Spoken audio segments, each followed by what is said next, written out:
I still can't sleep right. Every time I close my eyes, I see those massive hands reaching up toward my drone, and I hear that bone-chilling roar echoing through the trees. What started as a simple aerial photography session in the Oregon wilderness turned into the most terrifying 12 hours of my life. 3 weeks ago, I drove up to the Cascade Range with my new DJI drone. I'd been saving for months to buy this thing, and I wanted to test its capabilities in some real wilderness. The plan was simple.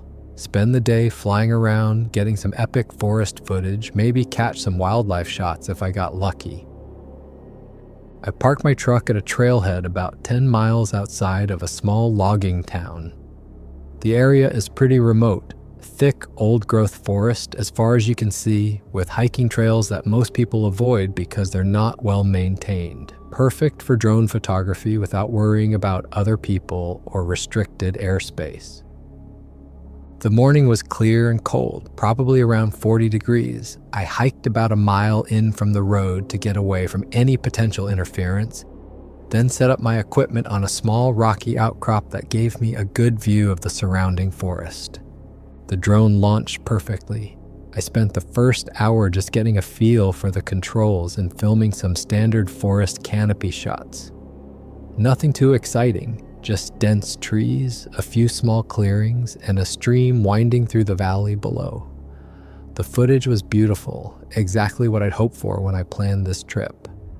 Around noon, I decided to push the drone further out to explore some areas that would be impossible to reach on foot. I flew at about 2 miles northeast, following a game trail that cut through an especially thick section of forest. The battery indicator showed I had plenty of time for exploration before needing to bring it back. That's when I saw it. At first, I thought my eyes were playing tricks on me. Through the drone's camera, I could see something moving between the trees. Something big, way too big to be a deer or elk.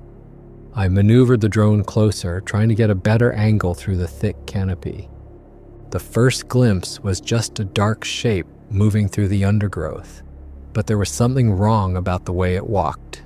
Too upright, too purposeful. I adjusted the camera angle and pushed the drone maybe 50 feet closer, my heart starting to pound with excitement.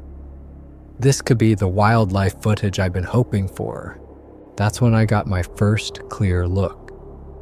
The creature was walking upright through a small clearing, carrying what looked like a full-grown buck over its shoulder. Not dragging it, not struggling with the weight, just carrying it like it weighed nothing at all.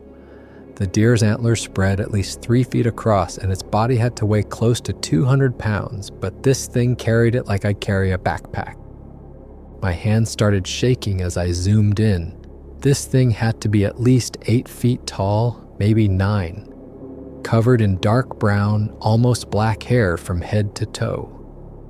The hair was thick and shaggy, longer on the arms and shoulders, shorter around what I could see of its face. Its shoulders were incredibly broad, probably 3 feet across, tapering down to a narrower waist. The arms were disproportionately long, hanging down past what would be the knees on a normal person. But what really got me was how it moved. This wasn't some guy in a costume stumbling around in the woods. The creature moved with purpose, with a fluid grace that seemed impossible for something so massive.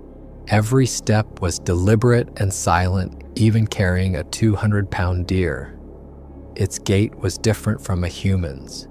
Longer strides, more of a rolling motion through the shoulders. I watched, mesmerized, as it paused in the center of the clearing. It shifted the deer to a more comfortable position on its shoulder, adjusting its grip with one massive hand. The hand had to be twice the size of mine, with fingers that looked strong enough to crush bone. The creature's head was larger than a human's, with a pronounced brow ridge that cast shadows over its eyes. From my aerial view, I could see its scalp was covered in the same dark hair, but the face seemed less hairy, more exposed skin around the mouth and nose area. What struck me most was how natural it looked in that environment. This wasn't some lost, confused animal or a person in disguise trying to fool cameras. This was a creature perfectly at home in the deep forest, going about its business with the casual confidence of something that belonged there. I kept the drone at what I thought was a safe distance, maybe 300 feet up and back, but close enough to get incredible footage. The zoom function on my camera was amazing. I could make out individual hairs on the creature's arm, see the muscles rippling under its coat as it moved. The creature walked through the clearing and started heading toward a dense thicket on the far side. I followed with the drone, trying to keep it in frame. It moved through spaces between trees that looked too narrow for something its size, somehow navigating the forest without breaking stride or making noise. For maybe 2 minutes, I just watched it walk. The footage I was getting was unbelievable.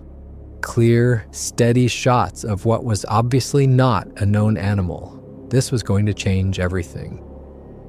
I was already thinking about who I'd show the video to first, how I'd prove it wasn't faked.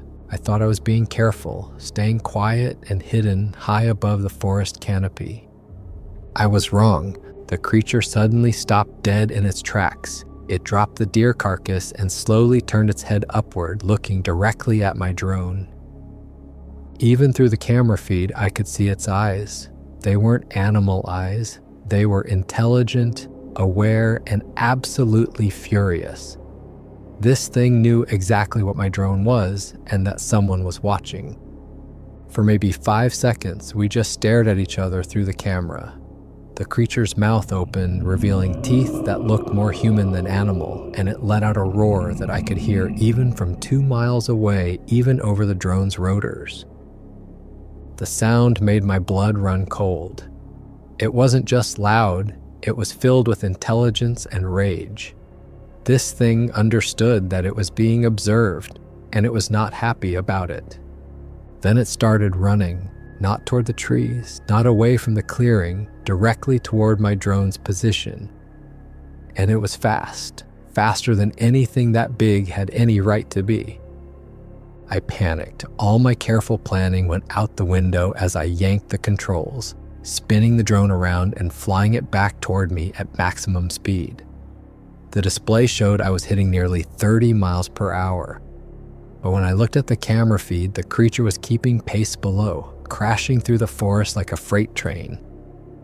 The intelligence was what terrified me most. This wasn't a mindless chase. The creature was taking shortcuts, cutting corners where the drone had to fly around obstacles. It knew the forest in a way that let it predict where my drone was heading. Branches that would stop a bear didn't even slow it down. I watched in horror as it plowed through undergrowth, leaped over fallen logs that had to be 4 feet high, and never lost sight of my drone's path. The worst part was watching the battery indicator. 15 minutes of flight time left. The drone was 2 miles out, flying back toward me at maximum speed, about 30 miles per hour. The intelligence was what terrified me most. This wasn't a mindless chase. The creature was taking shortcuts, cutting corners where the drone had to fly around obstacles. It knew the forest in a way that let it predict where my drone was heading. 12 minutes of battery life, then 10. I was still over a mile away from my position, and this thing was following the drone's exact flight path back to me. Every landmark I'd passed on the way out, a distinctive dead tree, a small rock fall, a bend in a creek, I watched the creature pass them too, staying locked onto my route. At 8 minutes of battery life, I could see my own position through the drone camera.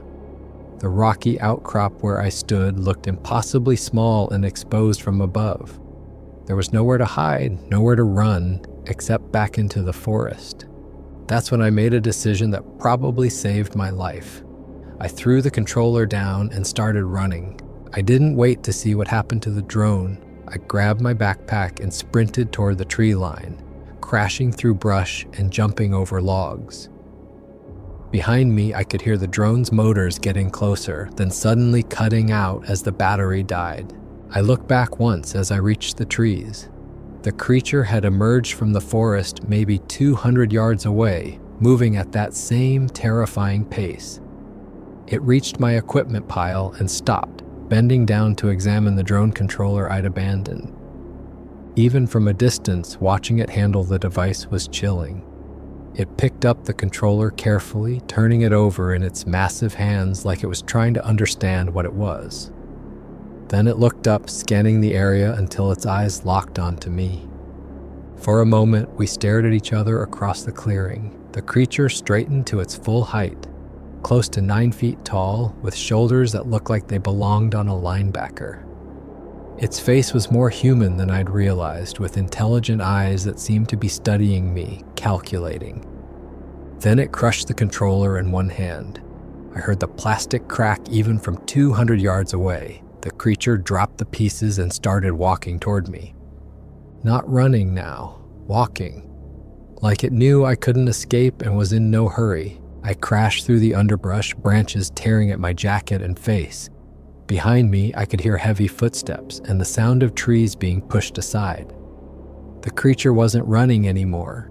It was tracking me, following at a steady, deliberate pace that was somehow more terrifying than if it had been charging after me. The forest was thick here, with fallen logs creating natural obstacles and undergrowth that caught at my legs with every step.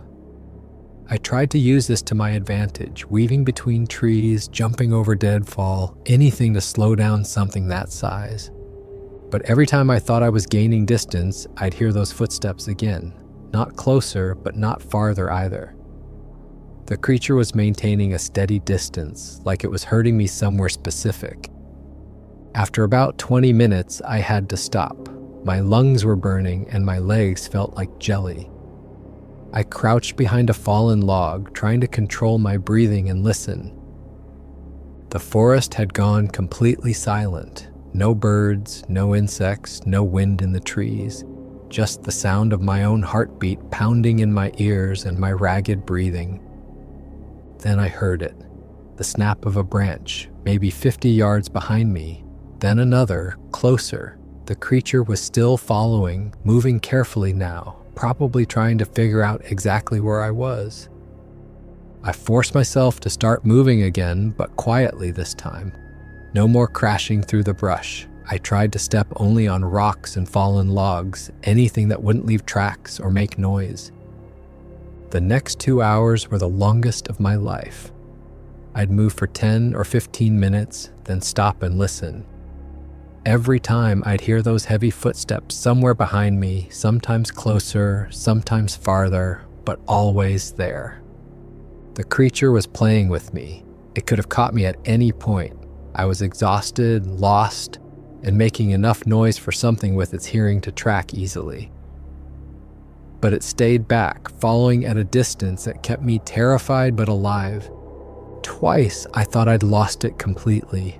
I'd find a good hiding spot, wait for an hour without hearing anything, then start moving again only to hear those footsteps resume moments later. It was learning my patterns, anticipating my moves. When I tried to double back on my own trail, I found massive footprints in the soft earth. The creature had already passed that way, probably circling around to cut me off. The footprints were incredible, at least 18 inches long and 6 inches wide, with clear toe impressions that looked more human than ape. The depth of the tracks in the mud told me I was dealing with something that probably weighed 400 pounds or more. Around 3 in the afternoon, I found a fast-moving creek. The water was freezing, probably snowmelt from higher up the mountain, but I didn't hesitate. I waded in up to my waist and started moving downstream, hoping the current would wash away my scent. The creek bed was rocky and uneven. I slipped several times, soaking my jacket and boots. The water was so cold it made my legs ache within minutes, but I forced myself to keep going. After about half a mile, I climbed out on the far bank, choosing a spot where the rocks would hide my footprints. I thought I'd been clever. I thought I'd lost it. I spent 10 minutes carefully picking my way across a rocky slope, stepping only on stones and avoiding any soft ground that might hold prints. My boots were waterlogged and heavy, squelching with every step despite my efforts to stay quiet. That's when I heard the splash. It was distant but unmistakable. Something large entering the water upstream from where I'd crossed. I crouched behind a boulder and listened. More splashing, steady and purposeful, like something wading through the creek following my exact route. The creature had either picked up my trail again or had somehow predicted where I'd come out of the water. Maybe it could smell me despite the creek, or maybe it was just smart enough to know that water was the obvious way to mask a scent trail. I didn't wait to find out which. I started moving again, this time heading uphill toward a ridge that looked like it might give me a view of the surrounding area. The climb was steep and exhausting. Loose rocks shifted under my feet, and more than once I had to grab onto branches to keep from sliding backward. My wet clothes made everything harder, and I was starting to shiver uncontrollably. But the exertion warmed me up, and by the time I reached the ridge 20 minutes later, I'd stopped shaking. I found a spot behind some rocks where I could look back down into the valley without being seen. The creature was there, maybe a quarter mile away, moving along the creek bank where I'd climbed out. Even from that distance, its size was obvious. It moved methodically, stopping every few yards to examine the ground, looking for signs of my passage. I watched it work and realized this thing was an expert tracker. It wasn't just following randomly. It was reading the terrain, checking for disturbed rocks, bent vegetation, any sign that something had passed that way. After a few minutes, it found where I'd left the water. I saw it crouch down, examining the spot where I'd climbed onto the rocks. Then it stood and looked directly up the slope toward my position. I ducked down behind the rocks, heart hammering. There was no way it could see me from that distance, but something about its posture suggested it knew exactly where I was. When I risked another look a minute later, the creature was gone. Desperate, I decided to try misdirection. I deliberately left obvious tracks leading east toward a steep ravine, breaking branches and scuffing the ground. Then I carefully backtracked, stepping only on rocks and fallen logs, and headed west instead.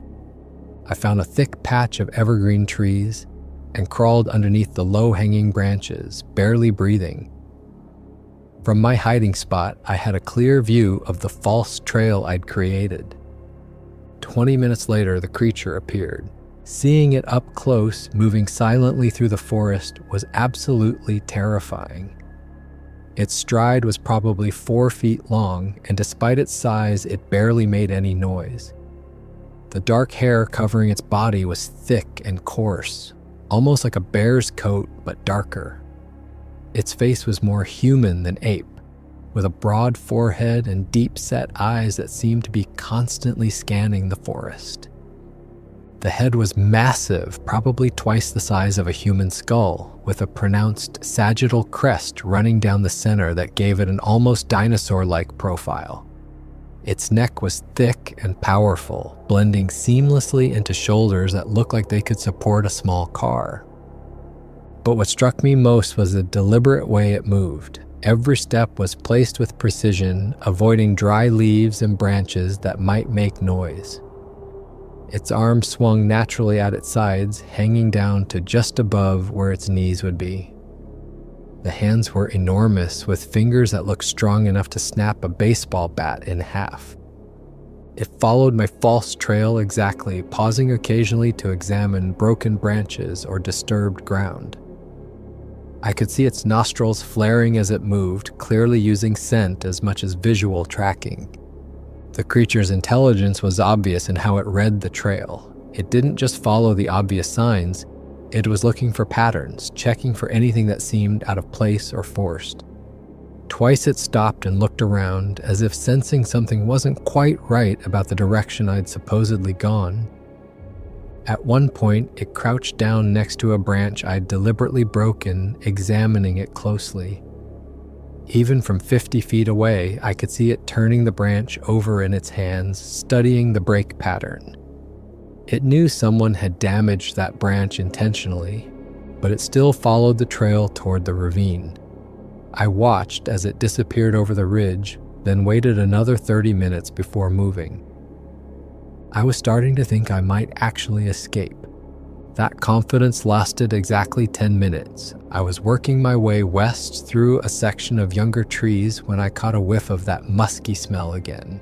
Stronger now, much stronger. I froze, trying to pinpoint where it was coming from. That's when I realized my mistake. The creature hadn't been fooled by the false trail at all. It had followed it just far enough to confirm it was fake, then circled back to pick up my real scent. And now it was somewhere ahead of me, waiting. I'd been moving west for about an hour when I realized something was wrong. The forest had gone silent again, but this time it felt different. It felt like something was waiting. I could smell it before I saw it. A strong, musky odor like wet fur mixed with something else I couldn't identify. The scent was getting stronger with every step, and I realized I was walking directly into an ambush. I stopped behind a large fir tree, trying to control my breathing and figure out my next move. The smell was overwhelming now, so strong it made my eyes water. Whatever was producing it had to be close, maybe within 50 feet. That's when I heard the sound that nearly stopped my heart, a low, rumbling growl coming from directly ahead of me. I turned to run back the way I'd come, but it was too late. I caught a glimpse of movement in my peripheral vision. Something massive rising from behind a fallen tree. The creature had been lying in wait, probably for the last hour, knowing exactly which direction I was heading. It stood to its full height, and for the first time I got a clear look at its face. The features were disturbingly human-like, but enlarged and distorted. The nose was broad and flat, the mouth wide with lips that looked almost human. But the eyes were what really got to me. Dark, intelligent, and filled with what looked like cold calculation. I didn't wait to get a better look. The largest tree I could find was an old cedar, probably 3 feet across at the base and over 100 feet tall. I scrambled up as fast as I could, bark scraping against my hands and face, my wet boots slipping on the rough surface. Climbing with waterlogged hiking boots was a nightmare. The extra weight threw off my balance, and the wet soles had no grip on the bark. I kicked them off at about 20 feet up, letting them fall to the forest floor below. In just my socks, I could move faster and get better purchase on the bark. By the time I was 30 feet up, my arms were shaking from exhaustion and adrenaline. But I forced myself to keep climbing until I reached a cluster of branches thick enough to support my weight. The creature emerged from hiding just as I reached a stable position. It was even bigger than I'd thought. Probably close to 9.5 feet tall, with arms that looked like they could tear a car door off its hinges. It moved with a fluid grace that seemed impossible for something so massive, walking upright but with a slight forward lean that emphasized its powerful shoulders. It circled the base of the tree slowly, looking up at me with those intelligent eyes. Its movements were deliberate and patient, like a cat studying a bird it knows can't escape. Then it reached up and grabbed one of the lower branches, testing its strength. The branch was probably 6 inches in diameter, and the creature's hand wrapped around it completely. It pulled down experimentally, and I heard the wood creak under the pressure. The branch held, but barely. The creature was just too heavy to climb effectively. After a few attempts to find a branch that would support its weight, it seemed to give up. Instead, it started shaking the tree. The first shake nearly threw me from my perch. I wrapped my arms around the trunk and held on as the entire tree swayed back and forth. The creature was incredibly strong. Each push sent vibrations up through 40 feet of solid wood. I could feel the tree's roots shifting in the ground below. This cedar had probably been growing for over a century, but the creature's strength was making the whole thing rock back and forth like a sapling. Pine needles and small branches rained down around me with each shake. After about 10 minutes, the shaking stopped. I looked down to see the creature walking away, disappearing back into the forest. But I'd learned not to trust its apparent departures. I stayed exactly where I was. I stayed in that tree for the next 6 hours, and it was the longest night of my life. As darkness fell, I used my emergency lighter to create small fires on the branches below me. I'd drop burning pine needles and bark down to the forest floor, creating a ring of small fires around the base of the tree. The process was slow and difficult. I had to be careful not to set the tree itself on fire, which would have been a death sentence. My lighter was one of those cheap gas station models, and I was terrified it would run out of fuel. Each time I flicked it, I held my breath until the flame caught. I rationed the fuel carefully, only lighting fires when I absolutely had to. The creature came back just after sunset, emerging from the forest like a shadow. In the flickering firelight, it looked even more imposing. The flames cast dancing shadows across its face, making its features look almost demonic. I could see its eyes reflecting the firelight, watching me from just beyond the circle of flames.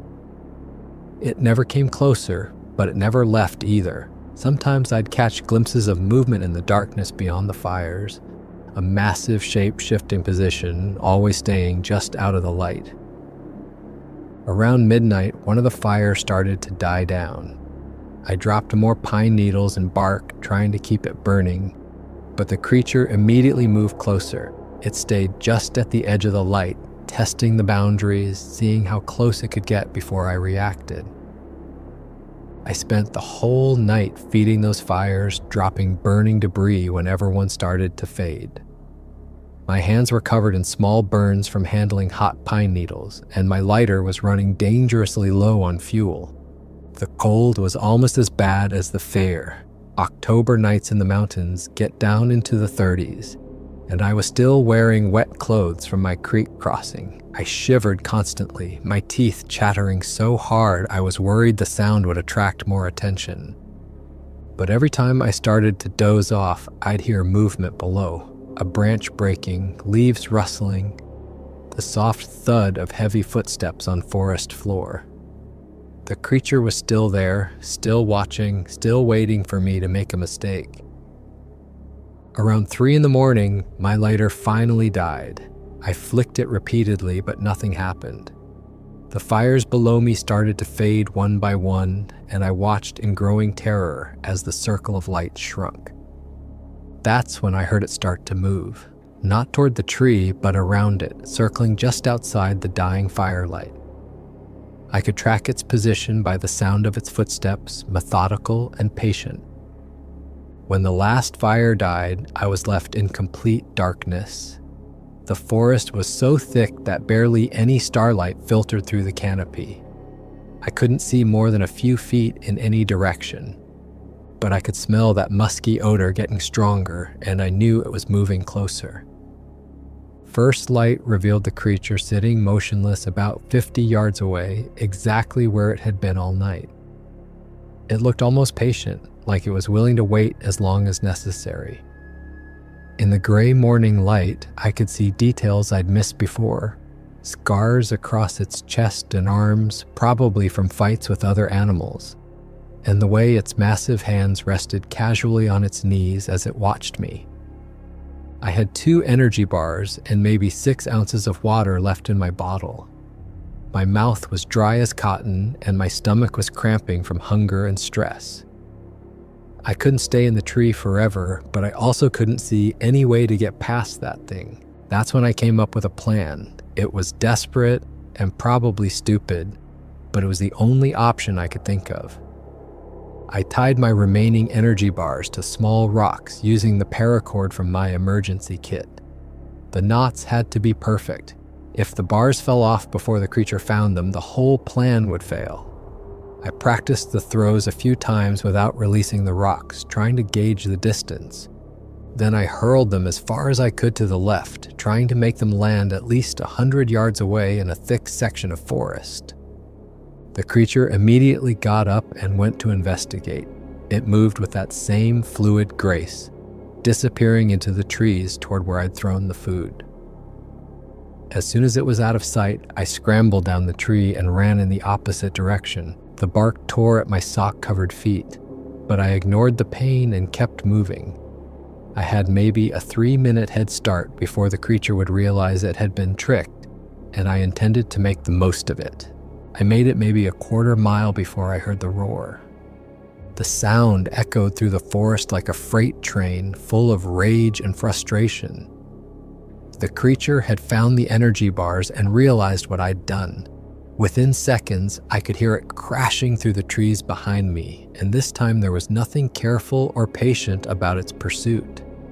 The creature was coming straight for me now, and it was furious. The sound of its passage through the forest was like nothing I'd ever heard.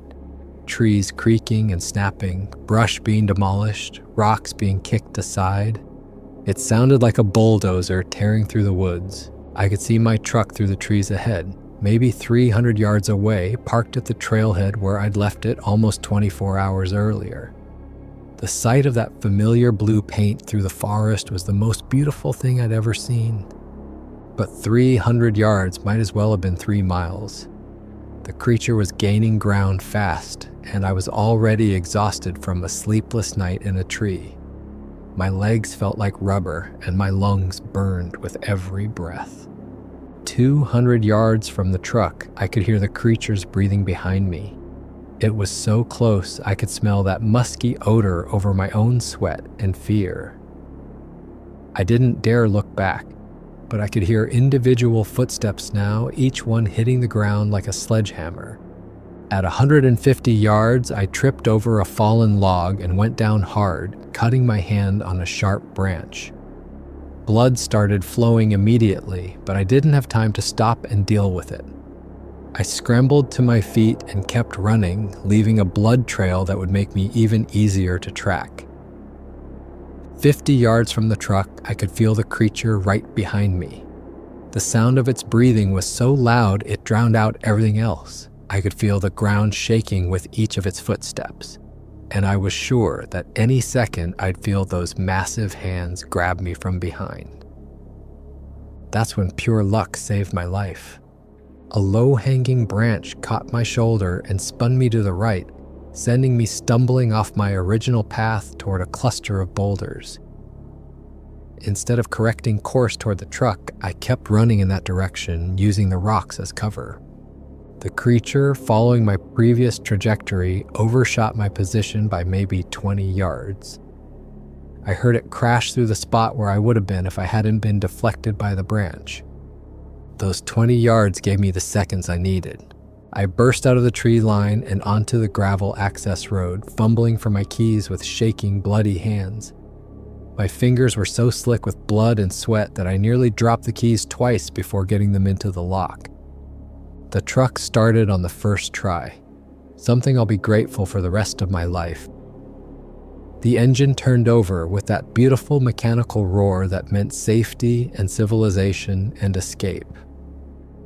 As I threw it into drive, I looked in my rearview mirror. The creature had emerged from the forest and was standing at the edge of the trees, watching me leave. In daylight, it looked even more massive and intimidating than it had in the forest. But the most unsettling thing was its posture. It wasn't agitated or frustrated anymore. It just stood there, perfectly still, watching me with what looked like calm interest, like it was studying my truck, memorizing it. It didn't follow me onto the road. It just stood there, arms hanging at its sides, until I drove around a bend and lost sight of it. But even after it disappeared from view, I couldn't shake the feeling that it was still watching me somehow.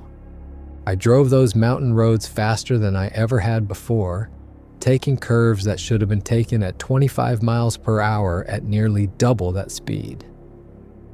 Every time I checked my rearview mirror, I expected to see that massive shape running down the road behind me, but there was nothing except empty asphalt and forest. It wasn't until I reached the main highway that I finally started to believe I was safe. The sight of other cars, of normal people going about their normal lives, made the whole experience feel like a nightmare I was finally waking up from. I stopped at the first gas station I found and sat in the parking lot for an hour, hands still shaking, before I felt calm enough to continue driving. The attendant inside kept looking at me through the window. I probably looked like I'd been in a car accident with torn clothes, dried blood on my hands, and that 1,000-yard stare that comes from experiencing something your brain isn't equipped to process. When I finally made it home, I told my wife I'd had an accident while hiking, which wasn't exactly a lie. I just left out the part about what had caused the accident. I never went back for my drone equipment. Whatever's left of it is probably still scattered around that clearing, along with my controller and my hiking boots. The drone itself crashed somewhere in the forest when the battery died, taking all the footage with it. The cuts on my hands healed within a week, but I still have the scars, thin white lines across my palms that remind me every day of those 12 hours in the forest.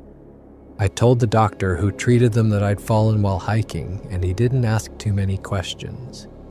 For the first few weeks, I couldn't sleep without every light in the house turned on. I'd wake up in the middle of the night, convinced I could hear heavy footsteps outside my window or catch a whiff of that musky smell in the air.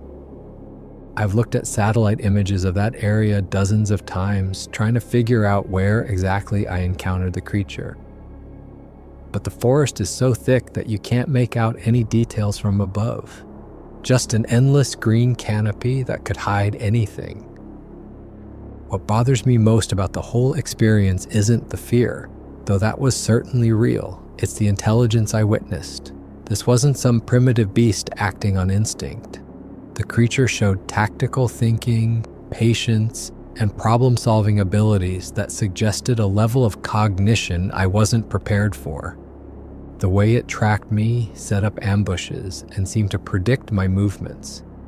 That takes a kind of intelligence that challenges everything we think we know about what lives in our forests. And the restraint it showed troubles me even more. This thing could have killed me at any point during those 12 hours. It was faster, stronger, and knew the terrain better than I ever could. But it chose not to. Was it just playing with me, enjoying the hunt, or was there some other reason it kept me alive? The most disturbing possibility is that it was studying me, learning about human behavior, capabilities, and weaknesses. The way it examined my drone controller, the patient way it watched me from the base of that tree, it felt like scientific observation. If these creatures are as intelligent as my encounter suggests, what are they planning? How many of them are out there? And how long have they been watching us? The strangest thing that's happened since my encounter is discovering how many people around here have their own stories. Once word got around that I'd had some kind of wildlife encounter up in the mountains, people started approaching me with their own experiences. The guy who delivers my mail told me about massive footprints he found near his hunting cabin 3 years ago. A woman at the grocery store described seeing something tall and hairy cross the road in front of her car last winter. Most of these people had never told anyone their stories before. They'd kept quiet because they were afraid of being laughed at or thought crazy. Now we have an informal network of local believers, people who nod knowingly when someone mentions strange sounds in the forest or unusual animal behavior. It's oddly comforting to know I'm not alone in this. Of course, for every person who believes my story, there are 3 who think I'm delusional. I've been accused of everything from seeking attention to having a psychological breakdown.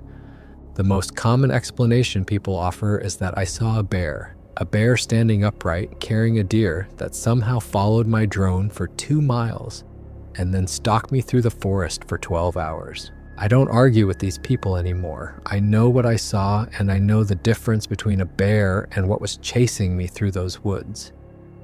But I understand their skepticism. 3 weeks ago, I would have reacted the same way to someone telling a story like mine. I've replaced my drone, but I haven't flown it in any remote areas since the encounter.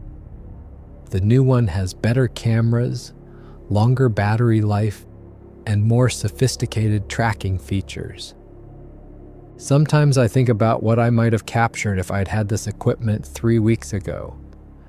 Better footage, more detailed images, maybe even multiple angles of the creature.